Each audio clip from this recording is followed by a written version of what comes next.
America, we just went through, you know, what we just went through. And while this was going down, there was a lot of things that we had to react to. There was a lot of questions that came up, a lot of denial. Ignoring the truth and maintaining fantasy is usually, especially for women, is a great way to go. But or indulging on how deep down the rabbit hole this thing can go. And I'll admit I'm an indulger, but I'm also pretty practical. And I was thinking about ways and means for us to actually get scrappy and survive the Chicon takeover, the technocratic takeover. If you're 3 years old, you got to wear a goddamn mask in New York City. It's unconscionable. The government, the communists, are about to take over all property. The government, the communists, are about to impose food lines on us. The only hope you have to avoid one of these slave government jobs is to homestead. Go find land. Who the fuck's got the money to buy a big ass batch of land right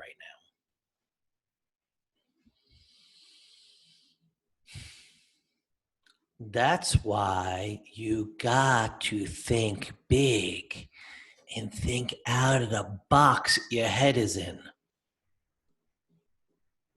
Montana, California. There's plenty of other states that are 5-year squatting states. New York is only 10. The trick is you gotta find homes that are foreclosed on, vacant, livable, and bank owned. You don't squat on somebody else's house unless it's some like really rich scumbag who owns like 5 houses. You don't do that. You find a bank-owned property.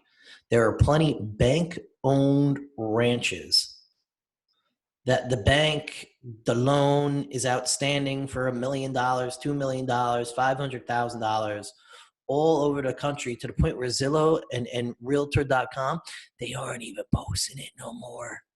They're not even posting it. Okay? Listen, if you want to get the fuck out of the city, which is the smartest thing you can do. I was this close. I was out. I came back like a white knight. I came back like a stupid ass white knight. I came back. But the solution to your problem, here's 2 solutions. We're going to have food shortages. So we're going to need food. So you either get out of the city, find a foreclosed home. When you find a foreclosed home that is bank owned, you're not stealing it from anybody but a scumbag bank that already got more than the house is worth in the mortgage, and there's still some money left over on the mortgage. You go to that house. You call the electric company. You get the electric put on. You get your cable put on. You get your internet put on. You get your heat on. You get mail sent there. The cops come. They go, hey, we don't think you live here. You go, yeah? I got an electric bill. I'm good. This is my house. My house. Good luck evicting me during the COVID-19 crisis. Now, are these banks that are losing their ass, are they really going to have the resources to pay for a lawyer to kick you out of a house that nobody has the money to buy at that rate anyway? Especially if you have kids, if you're lucky enough and blessed enough to have kids, and you get in one of these houses, there's no way in hell they're going to kick you out. No way in hell are they going to kick you out. It's not going to happen. So, while you're thinking all limited, maybe holding on to your money and not paying your rent or doing whatever you got to do, that is one option. We got to get scrappy, find some foreclosed houses, enter the premises, get your electric turned on, and live there and tell them good luck, because that's essentially what you're doing in your apartment anyway, but you're trapped and you're at the subject of food lines. The second thing you can do, and the thing is I didn't know how to do it. I don't have the social bandwidth to do it. I don't know how to do it. I'm trying to figure it out. I had all sorts of other things going on. My ex joined a lesbian cult and shaved her head like during the corona. I had some distractions. Okay. I had some distractions here. But what we really need to focus on is keeping the food supply chain completely organic, and not just organic like no Monsanto, no pesticides, like organic.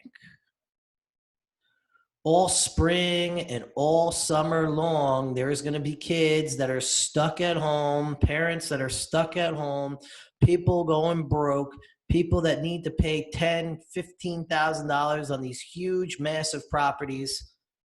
And then they're going to be paying landscapers or figuring out how to get their own goddamn lawnmower going and mowing their lawn to make their lawns look pretty. These kids got to start growing some gardens, bro. They got to start growing some gardens.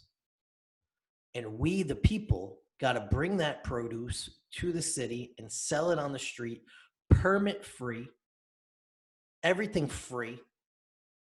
So, because we are in a system that collapsed. But the one thing that's still there is an oppressive, slave-based system that collapsed. And the one few things that are left are the pharmacies, the food, and the gas.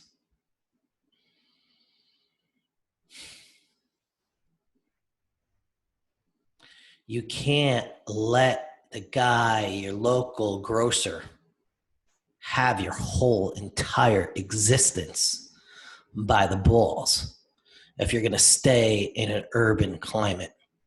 We need to get the kids in the suburbs to start growing gardens, and we need to figure out a way to get that food from them to the city and sell it and tell the rest of this slave-ridden predatory system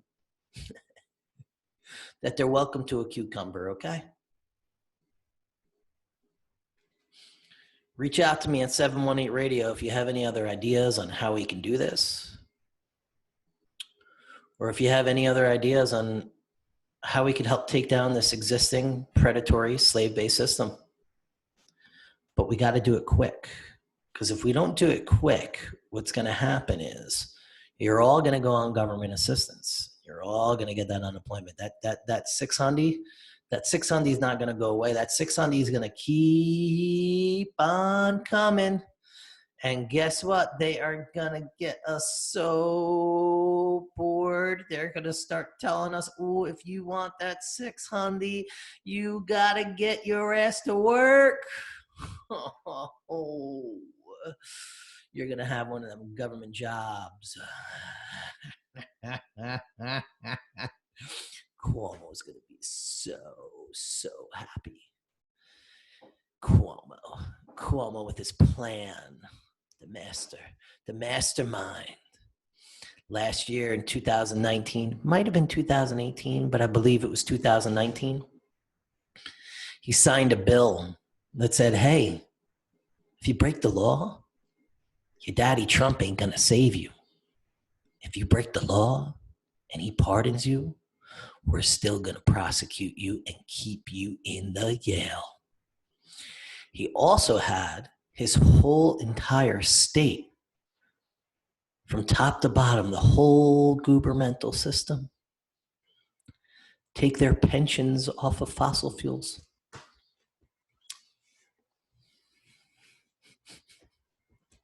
Did they take their pensions off of pharmaceuticals? Did they take their pensions off of any of the other evil things in the world? No, just fossil fuels.